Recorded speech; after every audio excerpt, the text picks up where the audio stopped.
Ef að Sigmundur myndi hætta, hvort væri þú eða Snorri betur til þess fallin að taka við flokknum? Það bara Gut feeling. ég er bara ekki velti fyrir mér. Jú, þú er alveg velti fyrir. Ég bara sé ekki fyrir mér að Sigmundur hætti í fyrirsjáanlegri framtíð og mér finnst flokkurinn bara að vera að fungera mjög vel í núverandi takti. Já. Þú náttúrulega ert búin að vera hægri maður hans í svo langa tíma, sko. Það væri ótrúlega áhugavert ef að Sigmundur myndi það, sko. Ég veit ekki hvort það væri betra.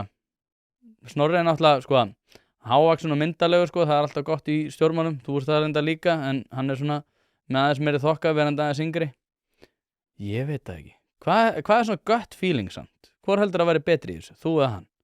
Ég hef ekki skipt afstöðu síðan fyrir 15 sekúndur síðan, ég hef bara ekki hugsað þetta, sko, ég bara treysta á Sigmundur sé bara rétt að byrja í sinni vegferð í formennsku Miðflokksins, þannig að það er, ég og Snorri og Sigga, Nanna, Toggi, Ingibjörg og Gauti, við bara erum bara þétt lið á bakvið Sigmund í þingflokknum og svo eigum við náttúrulega frábært fólk í sveitarstjórnunum sömuleiðis og allt baklandið okkar.